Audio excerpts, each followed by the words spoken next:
Hi everyone, welcome back. Thanks for joining us today.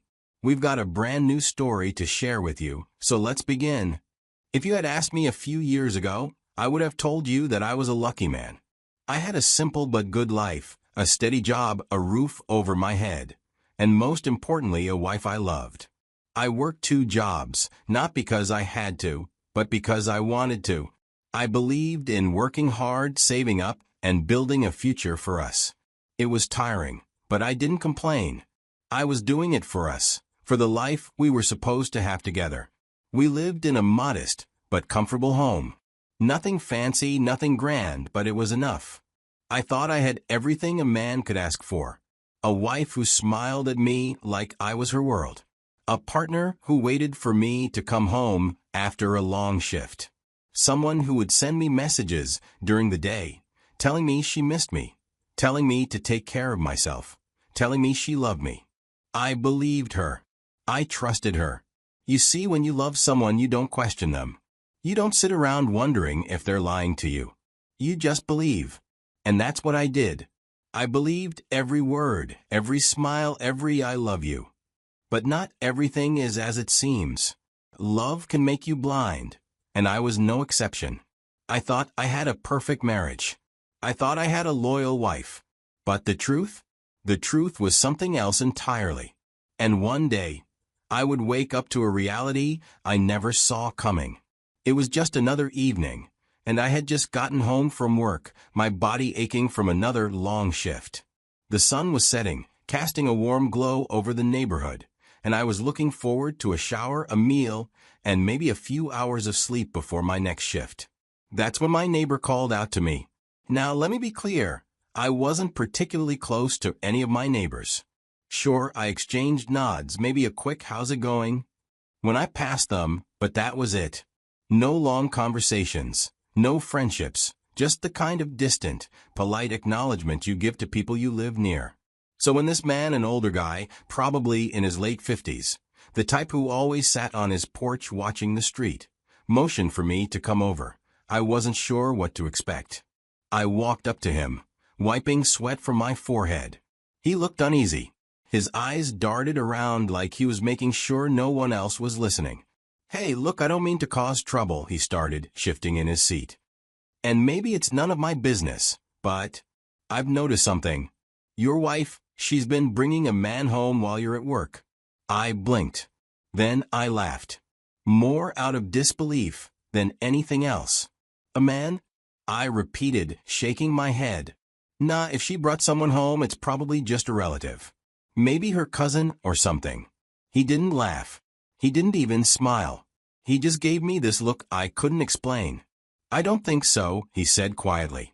"I've seen him a few times. Same guy. And it's always when you're not around." I stood there, the air suddenly feeling heavier around me. For a second, I almost let his words get to me. Almost. But no. This was ridiculous.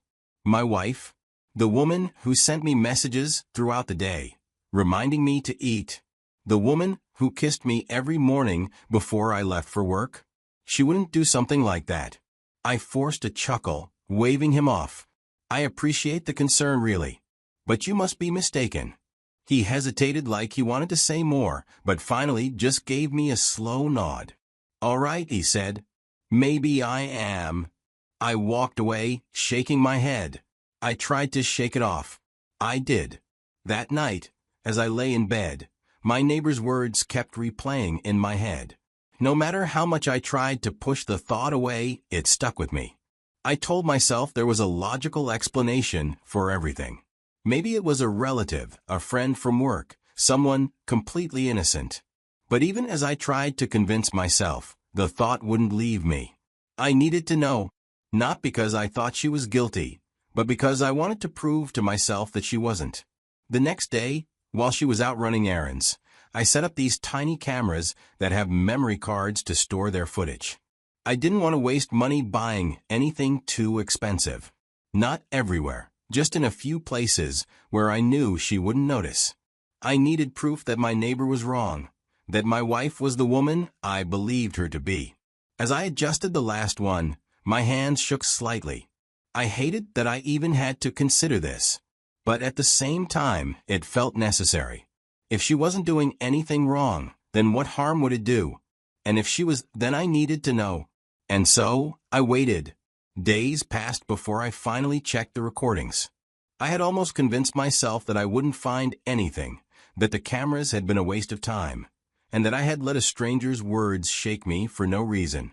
I sat down in front of my laptop and opened the files. The first few days' worth of footage was normal, just my wife moving around the house, watching TV, cooking dinner. Nothing suspicious. Nothing unusual. I felt a wave of relief settle over me. I should delete these and forget this ever happened. But I decided to watch the rest. That's when I saw it. My wife standing in our living room, smiling, pouring 2 glasses of wine. A man I had never seen before walked in. He wasn't a relative. He wasn't a friend. He was a stranger. With the way my wife greeted him, it was obvious. They were comfortable with each other. I kept watching as they moved to the couch, sitting too close. He leaned in and kissed her while slipping an arm around her waist. My chest tightened. Then they stood up, holding hands, and went upstairs. To our bedroom. My breath hitched. My throat felt dry. But I didn't look away. I watched as they disappeared into the room I had shared with my wife for years. I stared at the empty hallway, at the closed door, knowing exactly what was happening behind it. The details hit me like a punch to the gut. After a while, the man came out wearing my bathrobe, the one I used every morning after a shower. I had to pause the video and close my eyes just to breathe. I sat there for a long time, feeling empty. I could have confronted her. I could have asked her why she had done this, why she had lied to me, why she had let another man into our home, but why give her the satisfaction of explaining away? I knew how it would play out. She would lie, twist the truth, cry and beg, and say all the right things. She would tell me it was a mistake, that it didn't mean anything, that she still loved me. Maybe she would even try to make me feel guilty, say I had been too busy working, that I hadn't paid enough attention to her, that it was my fault she had done this. No, I wouldn't give her that chance. I wouldn't give her any reaction at all. Instead, I made a decision, not to argue, not to fight, not to give her a single clue that I knew. So I started planning. Once I decided to leave, I knew I had to do it right. This wasn't just about walking away. I had to erase myself completely. No loose ends. No way for her to track me down. The first thing I did was start saving every extra penny from my 2 jobs. I had always been the one handling our finances, so moving money around wouldn't look strange. I tightened my spending, skipped unnecessary expenses, and made sure to stash away every bit of cash I could. My wife never noticed. She was too distracted, too caught up in her own world to know what was going on. Next, I opened a private account in one of this global payment solution. I knew that if I drained our joint account all at once, it would set off alarms. So, I started small. A few hundred here, a few hundred there, gradual transfers that wouldn't raise suspicion. Bit by bit, I moved my share of our savings into the new account, ensuring that when I left, I wouldn't be walking away with nothing. The credit cards came next. We shared a few, and I knew I had to sever that connection. I told her I was switching banks, and that I wanted to consolidate our accounts for better management. She barely listened. As long as she had access to what she needed, she didn't care about the details. One by one, I shut them down, making sure that when I was gone, she wouldn't have the ability to track my movements through financial transactions.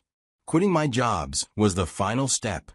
I put in my resignation quietly, making sure to leave on good terms so no one would have a reason to look for me later. I told my boss I was moving on to something better, a new opportunity in another city. My coworkers wished me well, shook my hand, and told me to keep in touch. They had no idea that once I walked out of that office, they would never hear from me again. And through all of it, my wife was completely oblivious. And at the same time, she was still seeing him, still bringing him into our home, still using our bed for something it was never meant for. The night before I left, I sat in our living room for the last time.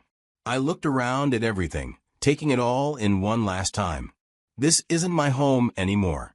It's a place where I was made a fool. I reached for my wedding ring, the simple gold band that had symbolized love, commitment, and a promise that had never been kept. I rolled it between my fingers, feeling its weight one last time before discarding it. I didn't need it where I was going. At 4:30 a.m., I stood at the door with my bag slung over my shoulder. No hesitation. No second thoughts. I turned the handle and stepped outside, letting the door close behind me with a quiet click. I didn't look back. Not once. By the time the sun rose, I was already gone. I didn't know it at the time, but I later found out how it all unfolded for her. How one morning, she woke up and found that the bed beside her was empty. At first, she probably thought nothing of it. But when she went through the house, expecting to find me getting ready or in the shower, that's when the sinking feeling started to creep in. I found out that she walked through the house, calling my name, growing more frantic as the silence stretched on. She probably checked the usual places, but I wasn't there. My things weren't there either. My boots were gone, my jacket was missing, and the spot where I always left my keys by the door was empty. She called my phone, no answer. It went straight to voicemail. A few more calls and still nothing. Panicking, she dialed my work, but that's when she was told I had quit last week. In that moment, she must have known that something wasn't right.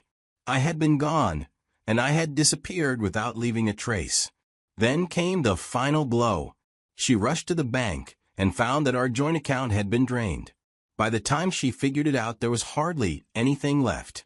It was at that moment, when the bank told her the truth, that she realized I hadn't just left. I had erased myself from her life completely. I didn't know how long she searched for me. I didn't know the depths of her desperation, or how far she went to find me. But over time I learned the details. She hired a private investigator, spent money she probably couldn't afford, throwing herself into a search for someone who had already made sure there was no trace left behind. The harder she looked, the more she realized how deeply I had planned my exit. Every move I made was deliberate. Every step was calculated. And as time went on, I heard that regret consumed her. She couldn't fix it, couldn't explain it, couldn't even beg for forgiveness. There was no opportunity for any of that. She had no one to blame but herself. And maybe that was the worst part of it, knowing she could never make up for what she had done. While she was searching, I was already somewhere else. I found a place far away from the country, from everything that had tied me to the past. I settled on an island in the Caribbean where no one knew my name, and the pace of life was different, slower, quieter. I found peace there, something I hadn't even known I was missing. At first, I lived alone, enjoying the solitude. The quiet became my refuge, but eventually I met someone. She wasn't like the others. She was kind, understanding, and best of all, she respected me for who I was.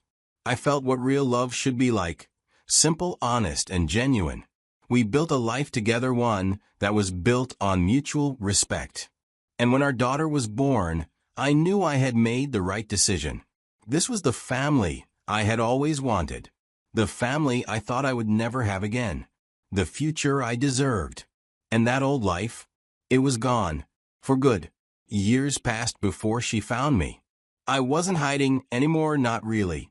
By then I had moved on, built something new, something real.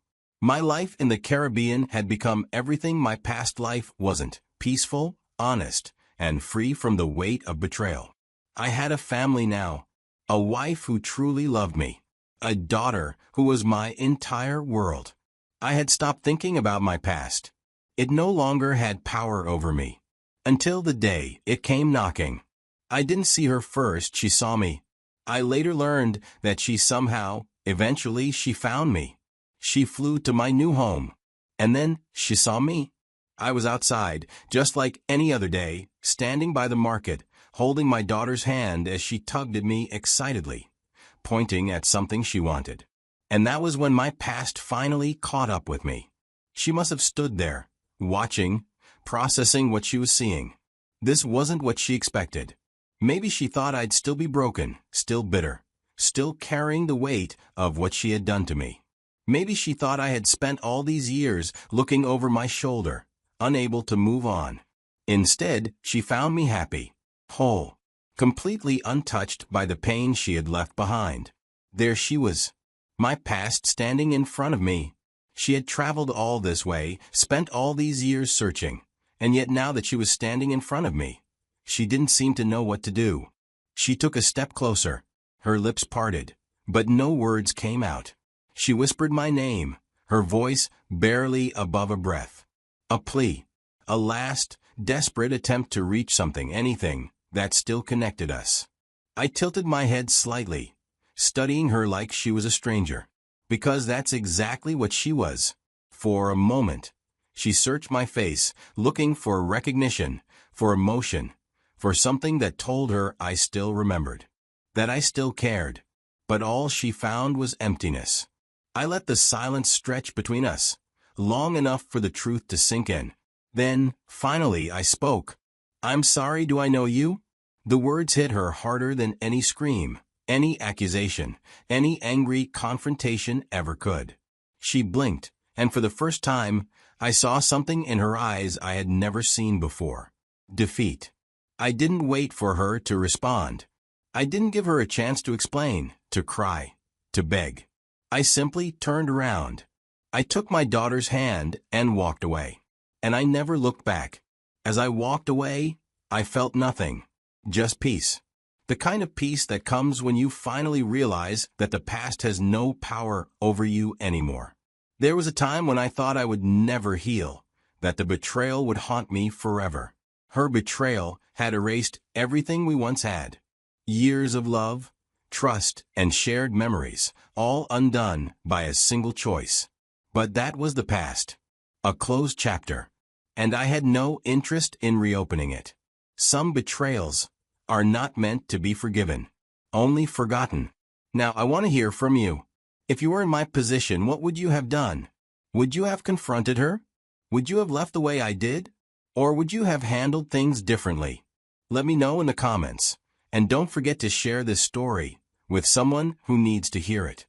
Maybe they'll find the answer they've been looking for.